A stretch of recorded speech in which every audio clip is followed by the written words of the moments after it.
Hello दोस्तों, welcome to cyber tech और मैं हूं आपका दोस्त एजाज। फ्रेंड्स, पिछले कुछ दिनों से मार्केट में एक खबर जो है वो बड़ी गर्दिश कर रही है और उसके नतीजे में बहुत सारी चीज़ें और बहुत सारा फंड फैला हुआ है। बहुत सारे लोग समझ रहे हैं कि पता नहीं फ्यूचर जो है वो क्रिप्टो करेंसी का क्या होगा, हमारे बाय किए हुए टोकन की प्राइस कहां तक जा सकती है, या future of the whole crypto space क्या हो सकता है। तो इस वीडियो में दोस्तों मैं बहुत सारी चीज़ें आपके साथ कवर करने वाला हूं और आपको बताने वाला हूं इंडिया में इसके बारे में क्या कुछ हो रहा है और क्या कुछ एक्सपेक्ट हम कर सकते हैं कि आने वाले दिनों में क्या होगा। उसके अलावा दोस्तों अमेरिका के अंदर रेगुलेशंस की जा रही है क्रिप्टो करेंसी से रिगार्डिंग, तो उसके असरात जो है वो क्या पॉजिटिव निकलने वाले हैं या नेगेटिव, या फिर कोई सेक्टर जो है वो ज़्यादा इफेक्टेड हो जाएगा और कुछ जो है वो कम होंगे। ये सारी चीज़ें यहाँ पर डिस्कस करेंगे। सबसे पहले दोस्तों मैं आपको लेकर चलता हूँ, ये मेरा ट्विटर हैंडल है दोस्तों, आप इस पर मुझे फॉलो कर लें अगर आप ट्विटर यूज़ करते हैं तो। और टेलीग्राम का ग्रुप भी हमारा मौजूद है दोस्तों, उसका स्क्रीनशॉट भी आपके सामने है। दोनों के लिंक्स नीचे डिस्क्रिप्शन में मौजूद है,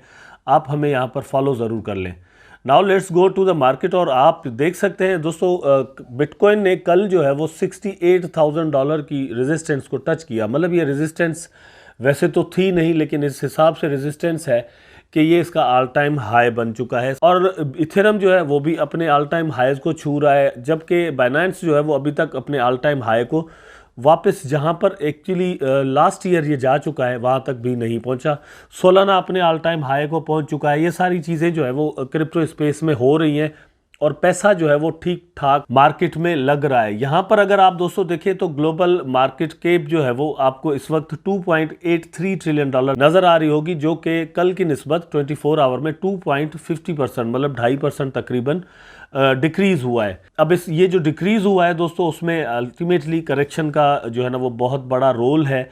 लेकिन ये जो आर्टिकल मैंने अभी खोला हुआ था थोड़ी देर पहले आपके सामने, इस पर भी डिस्कस करेंगे। लेकिन बहुत सारी दोस्त जो है वो बिटकॉइन की इस प्राइस को क्रैश कह रहे हैं। फर्स्ट ऑफ ऑल तो मैं चीज़ें जो है ना वो इस तरीके से नहीं देखा करता, बहुत ही ज़्यादा हाइप में चीज़ों को नहीं देखना चाहिए। मेरा ख्याल है जो कुछ अमेरिका के अंदर रेगुलेशंस की जा रही है या जिस तरह का बिल जो है वो पेश हुआ है वहाँ पर, उस हिसाब से मुझे नहीं लगता कि उतना असर क्रिप्टो स्पेस में हमें नज़र आया है जितना मई में हमें नज़र आया था। मई में एकदम से मार्केट बहुत ही क्रैश कर गया था, तो यहाँ पर उसके चांसेस ज़रूर मौजूद हैं कि क्रैश एक आ सकता है। लेकिन ये एक पीक पॉइंट पर हमें ये न्यूज़ मिला है, तो उसलिए चीज़ें ज़रूर डिस्कस करेंगे। शिबा इनू की प्राइस को भी यहाँ पर आप देख लें तो जो है ना वो आपको डाउन ट्रेंड में नज़र आ रहा है अब। और मार्केट कैप जो है वो इसकी तकरीबन $2 बिलियन जो है वो दोस्तों पिछले 2 दिनों में कम हुई है। लेकिन मार्केट रैंकिंग अभी तक वहीं पर रुकी हुई है। इवन टेरा लूना जो है वो दोस्तों बहुत ही बड़ा कॉइन है और ज़बरदस्त एक प्रोजेक्ट है। इसकी मार्केट कैप अगर देखी वो भी शिबा से कम है। वेल, प्रोजेक्ट बहुत बड़ा है। ये शिबा का चार्ट दोस्तों आपके सामने मैंने खोला हुआ है, आप देख सकते हैं प्राइस जो है वो एक डाउन ट्रेंड में कंटिन्यूसली यहाँ के बाद हमें नज़र आ रहा है और ये अभी तक एक करेक्शन मूड चल रहा है। मैं अपनी बात पर अभी तक अटका और रुका हुआ हूँ कि प्राइस जो है वो 43 तक आ सकता है। चांसेस ज़रूर कम थे या कम हैं, लेकिन आ सकता है। अब मे भी प्राइस जो है वो यहाँ से ही जंप कर जाए 46 से, क्योंकि ये भी एक मैंने अपनी प्रीवियस वीडियो में आपको बताया था कि ये जो है वो ज़रूरी नहीं है कि 43 तक आए, लेकिन 46 से ही ये अगेन आप देख सकते हैं जंप कर चुका है। तो अगला पड़ाव देखते हैं अब कहाँ पे होता है। यहाँ तक अगर प्राइस जाती है और फिर ये जो रेजिस्टेंस है 0.000057 तक का, यहाँ तक जाती है या नहीं, उससे पहले ही अगर नीचे आ जाती है प्राइस और दोस्तों, तो फिर जो है वो 43 तक आने के चांसेस हैं। लेकिन 43 पर बहुत ही स्ट्रांग सपोर्ट हमें 43 या फिर 42 पर हमें जो है वो एक स्ट्रांग सपोर्ट नज़र आती है। अब मैं ये कह रहा था दोस्तों कि प्राइस जो ये मैंने पुराने यहाँ पर जो है ना वो सपोर्ट एंड रेजिस्टेंसेस रखे हुए हैं, इसको हटा दूँ। अब बहुत सारे लोग कह रहे हैं कि बिटकॉइन की प्राइस ने क्रैश किया है। वो क्रैश इस तरह से कि मतलब प्राइस $68,000 तक गई और फिर नीचे यहाँ तक आ गई अचानक से 62 तक, तो इसको क्रैश कहते हैं। लेकिन एक्चुअली दोस्तों अगर चार्ट को देखें ना, ऑल टाइम आप 4 आवर का चार्ट है ये, मैंने 1 डे का तो चार्ट ही नहीं खोला हुआ, तो 4 आवर के चार्ट में भी देखें तो कंटिन्यूसली आपको एक अप ट्रेंड ही नज़र आता है। प्राइस वहां तक आया ही नहीं है, ठीक है। ये एक था 66 के बाद जो आया था, उसके बाद एक अच्छी जो है वो हमें साइडवेज नज़र आए, लेकिन उसके बाद अगेन गेन यहाँ पर हमें मिल चुका है। इथेरियम में भी बिल्कुल ऐसा ही है, आप देखें तो कंटिन्यूसली एक अप ट्रेंड ही हमें नज़र आ रहा है और प्राइस जो है वो ऊपर से ऊपर जाती हुई नज़र आती है।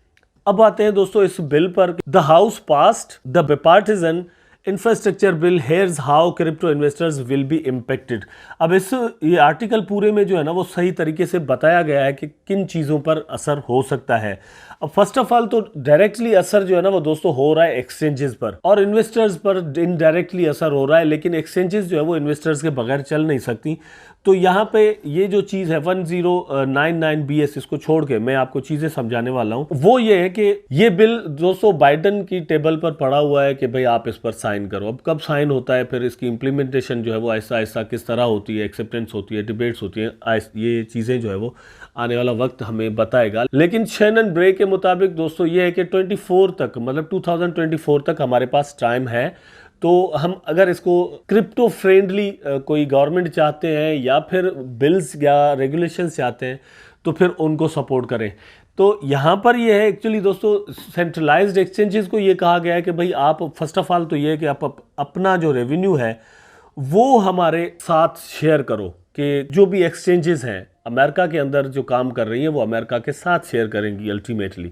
अब यहाँ तक तो बात समझ में भी आती है, ठीक है। सेकंड जो बात है उसमें दोस्तों वो थोड़ी ज़्यादा खतरनाक है, और वो ये है कि उन्होंने कहा है कि आपके पास जितने भी इन्वेस्टर्स हैं जो भी सेल आउट करते हैं, चीज़ें बाय करते हैं, पैसे रखे हुए, उनका डेटा जो है वो सारा हमें प्रोवाइड करो। मतलब गवर्नमेंट्स को वो डेटा चाहिए कि कौन कितना अर्न वहाँ से कर रहा है, ये वो जानना चाहते हैं, ताकि टैक्सेशन का निज़ाम जो है वो बनाया जा सके, या फिर जो भी लागू है वो उनसे टैक्स लिए जा सके। अब जाहिर सी बात है, क्रिप्टो जो है वो पिछले 11 सालों में अपने हिसाब से चलता रहा। ये एक नया फिनोमेना था तो इसको कोई एक्सेप्ट नहीं कर रहा था, लेकिन जब से बिटकॉइन ने जो है वो बहुत ज़्यादा प्राइस बनाई और बहुत ज़्यादा लोग जो है वो क्रिप्टो स्पेस में आना शुरू हो गए हैं, तो उसके बाद गवर्नमेंट्स अब कुछ रेगुलेट जो है वो करना चाह रही है। चीज़ें सिर्फ अमेरिका की नहीं करेगी, इंडियन भी करेगी, पाकिस्तानी भी करेगी, बांग्लादेश भी करेगा, सारे करेंगे। लेकिन अमेरिका इसमें जो है वो जाहिर सी बात है आगे रहेगा, फिर ऐसा ऐसा सारे उसको फॉलो करते हुए जाएंगे।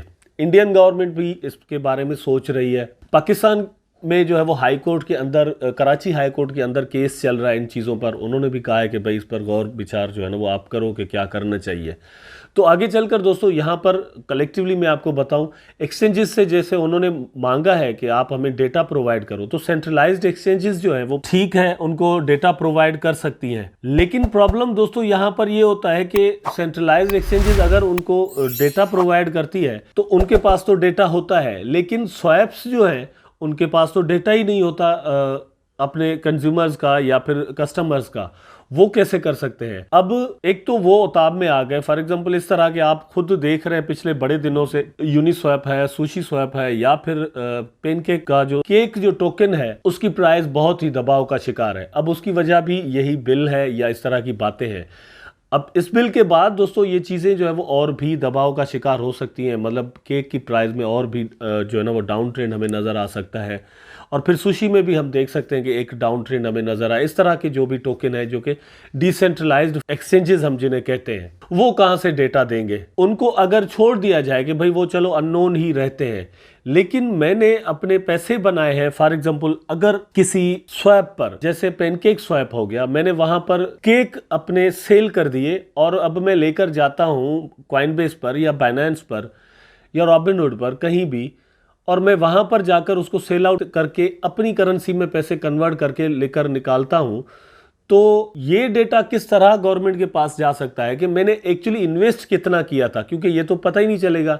मैंने तो सिर्फ यूएसडीटी लेकर मैं गया बाइनेंस पर या किसी भी एक्सचेंज पर, और उसमें अपनी करेंसी में मैंने उसको आईएनआर में चेंज कर दिया या टके में चेंज कर दिया या पीकेआर में चेंज कर दिया, और फिर मैं लेकर आया अपने कंट्री के अंदर या मतलब मुल्क में। अब वो एक्सचेंज जो डेटा प्रोवाइड करेगा वो तो वो करेगा कि भाई मैंने इतने पैसे जो है वो कन्वर्ट किए इसमें और ये मेरा डेटा है, लेकिन एक्चुअली इन्वेस्टमेंट मेरी कितनी थी दोस्तों, प्रॉफिट मैंने कितना लिया है, क्या वो सारा का सारा प्रॉफिट ही कंसीडर किया जाएगा? मे बी मैंने वहां से प्रॉफिट लिया ही ना हो। तो ये अभी तक कंफ्यूजन इसमें पड़ी हुई है। अब आगे देखते हैं इन सारी चीज़ों को मिलाकर होता क्या है। इंडियन गवर्नमेंट भी दोस्तों इसी तरह के कानून लेकर आएगी और कुछ भी नहीं होगा। फट की कोई मेरा ख्याल है कि ज़रूरत नहीं है। ये चीज़ें मेरी नज़र में ज़्यादा खुशी की बात है कि अब इसको हम पहले जो चीज़ें डर डर के करते थे, फॉर एग्जांपल हम सब जो है वो डर के करते थे कि यार कोई टैक्स लग जाएगा, कोई ये पकड़ जाएगा, ये वो हो जाएगा। अगर ये चीज़ें दोस्तों लीगलाइज हो जाती है तो फिर डर ख़त्म हो जाएगा। जो भी होगा हम टैक्स शेक्स देकर अपने आप को जो है ना वो फ्री करके अपनी अर्निंग या एक ट्रेडिंग या अपना बिजनेस जो है वो कर रहे होंगे, जैसे बाकी सारा बिजनेस जो कि किसी भी कंट्री के अंदर कर रहा होता है, चाहे वो उससे कितना भी प्रॉफिट बनाए, अरबों डॉलर्स बना ले, खरबों डॉलर्स बना ले, मेंशन नॉट। तो यहाँ पर भी ऐसी ही चीज़ें पॉसिबल होने को हैं। लेकिन सवाल आखिरी में ये होता है कि क्या ये चीज़ जो है वो जस्ट एक दिन में हो जानी है या मतलब कल परसों ही हो जाएगी कंप्लीट? क्या हो सकता है, पॉसिबिलिटी क्या है? मेरा ये ख्याल है कि 2024 तक अगर मतलब कह सकते हैं कि अमेरिका के पास, अमेरिकन गवर्नमेंट के पास टाइम है, तो इंडियन के और पाकिस्तानी और बांग्लादेशी और नेपाली हम जो हैं इनके लिए दोस्तों 10 सालों का टाइम है, क्योंकि हम उन्हीं को फॉलो करते हैं। हाँ, हमारे यहाँ प्रॉब्लम एक और रहती है कि हमारे पास बैंक्स को पता नहीं होता बहुत सारी चीज़ों का, ऑनलाइन अर्निंग ये वो, उसमें उनके साथ प्रॉब्लम होती है, वो एक अलग चीज़ है। लेकिन कोई ये कानून जो है कल परसों बन जाएंगे और इम्प्लीमेंट हो जाएंगे और आप सब कितना कमा रहे हैं, कितना प्रॉफिट आपने लिया है, वो सारा आप पकड़े जाएंगे, ऐसी कोई बात मुझे अभी तक नज़र नहीं आती। इसमें एक टाइम ज़रूर लग सकता है। सो मेरा ख्याल है कूल एंड काम तरीके से, बग़ैर किसी पैनिक में आए, आप अपनी ट्रेड करें, अपने पैसे लगाएं और फिर प्रॉफिट बुक करें और निकालें और फिर लगाएं। इस तरह क्रिप्टो स्पेस में अपना बिजनेस जो है वो आप करते रहें, अगर करते आ रहे हैं, ठीक है। और इसको बिजनेस के तौर पर मतलब आप लें और करें। यहाँ पर गैम्बलिंग से आप थोड़ा वो परहेज करें। सारी चीज़ें दोस्तों आई थिंक आपको ज़रूर यहाँ पर समझ में आई होंगी और पसंद भी आई होंगी। अगर आपको दोस्तों ये सारी चीज़ें पसंद आई हैं तो लाइक करें, कमेंट करें, शेयर करें, चैनल को सब्सक्राइब करके बेल आइकन ज़रूर दबा दें ताकि मैं और आप आपस में जुड़े रहें। टेक केयर, अल्लाह हाफिज़।